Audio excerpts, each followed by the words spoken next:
ഇന്ന് നമുക്കേ വണ്ണവും വയറും ഒക്കെ കുറഞ്ഞ് സുന്ദരന്മാരും സുന്ദരികളും ഒക്കെ ആയിട്ട് അടിപൊളി ഹെൽത്തി ആയിട്ട് ഇരിക്കാൻ പറ്റിയ ഒരു കുട്ടി റെസിപ്പിയാണ് കേട്ടോ. അപ്പോൾ നമ്മുടെ ചാനലിലേക്ക് എല്ലാവർക്കും സ്വാഗതം. അപ്പോൾ ആദ്യം നമ്മൾ എടുത്തിരിക്കുന്നത് ഒരു ക്യാരറ്റാണ്. അപ്പോൾ ഇത് എന്തായാലും ഒന്ന് കഴുകി അരിഞ്ഞൊക്കെ ഒന്ന് റെഡിയാക്കി എടുക്കാം കേട്ടോ. അപ്പോൾ ചെറിയ കഷ്ണങ്ങളായിട്ട് ഇതുപോലെ അരിഞ്ഞൊക്കെ ഒന്ന് എടുത്തിട്ടുണ്ട്. ഇനിയിപ്പോൾ നമുക്കിതിനെ ഒന്ന് വേവാനായിട്ട് വെക്കാം. അതിനായിട്ട് ഒരു കുറച്ച് വെള്ളമൊക്കെ ഒഴിച്ചിട്ട് നമുക്കൊന്ന് റെഡിയാക്കി വെക്കുന്നുണ്ട്. ഉപ്പൊന്നും വേണ്ട കേട്ടോ, ചുമ്മാ സാധാരണ രീതിയിലൊന്ന് വേവിച്ചെടുത്താൽ മതി. ഇനിയിപ്പോൾ നമുക്ക് അടുത്തത് വേണ്ടത് അവലാണ്. അപ്പോൾ 3 ടേബിൾ സ്പൂൺ അവൽ ഞാനിവിടെ എടുത്തിട്ടുണ്ട് കേട്ടോ.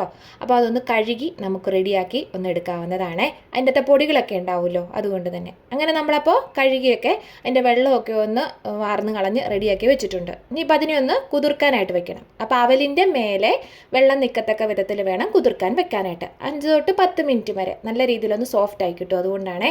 ഇനിയിപ്പോൾ നമ്മുടെ ക്യാരറ്റ് ഒന്ന് റെഡിയായി വെന്തൊക്കെ കിട്ടിയിട്ടുണ്ട്. അപ്പോൾ ഞാൻ അതിൻ്റെ അകത്തെ വെള്ളം ഉണ്ടല്ലോ അതൊന്ന് ചെറുതായിട്ട് രീതിയിലൊന്ന് വറ്റിച്ചൊക്കെ എടുത്തിട്ടുണ്ട് കേട്ടോ. അപ്പോൾ നല്ല രീതിയിലൊന്ന് തണുത്തൊക്കെ നമുക്കിപ്പോൾ കിട്ടിയിട്ടുണ്ട്. ഇനിയിപ്പോൾ ഒരു മിക്സഡ് ജാറിലേക്ക് വെന്തിരിക്കുന്ന ക്യാരറ്റ് കഷ്ണങ്ങളെല്ലാം കൂടെ ഇട്ട് കൊടുക്കാം കേട്ടോ. പിന്നെ വേണ്ടത് അവൽ നമ്മൾ കുതിർത്ത് വെച്ചിട്ടുണ്ടായിരുന്നല്ലോ. അപ്പോൾ ആ അവൽ ഇരുന്നുകൊണ്ട് വെള്ളമൊക്കെ കുടിച്ച് നല്ല സെറ്റായിട്ട് ഇരിപ്പുണ്ടേ. അപ്പോൾ അതും കൂടെ നമുക്കിതിലേക്ക് ഇട്ട് കൊടുക്കാവുന്നതാണ് കേട്ടോ. കുതിർന്ന് വരുമ്പം ഒത്തിരി ഉണ്ടെന്ന് തോന്നുവാണെന്നുണ്ടെങ്കിൽ കുറച്ചാലും കുഴപ്പമൊന്നുമില്ല. പിന്നെ വേണ്ടത് ഈന്തപ്പഴമാണ്. അപ്പോൾ കുരുവൊക്കെ കളഞ്ഞിട്ട് നമ്മൾ ഒരു 4 ഈന്തപ്പഴം ഇവിടെ റെഡിയാക്കി വെച്ചിട്ടുണ്ട് കേട്ടോ. പിന്നെ ടേസ്റ്റിന് ആവശ്യത്തിനനുസരിച്ചുള്ള നമ്മുടെ ഏലക്ക ഉണ്ടല്ലോ, ഏലക്ക പൊടിയായിട്ടോ അല്ലാതെയാണെങ്കിലും. ഞാനിവിടെ 2 ഏലക്ക എടുത്തിട്ടുണ്ട്. പക്ഷെ നമ്മൾ ഈ വെളിയിൽ നിന്ന് വാങ്ങിക്കുന്ന ഏലക്ക ആയതുകൊണ്ട് തന്നെ അത്ര നല്ലതല്ല. അതിൻ്റെ കുരുവൊക്കെ ഈ പിഞ്ചിലേ തന്നെ പറിച്ചുകൊണ്ട് വന്ന് ഉണക്കി എടുക്കുന്നത് കാരണം അത്ര നല്ലതല്ലാത്തതുകൊണ്ടാണ് 2 എണ്ണം എടുത്തിരിക്കുന്നത്. ടേസ്റ്റിന് വേണ്ടിയിട്ടാണ് കേട്ടോ.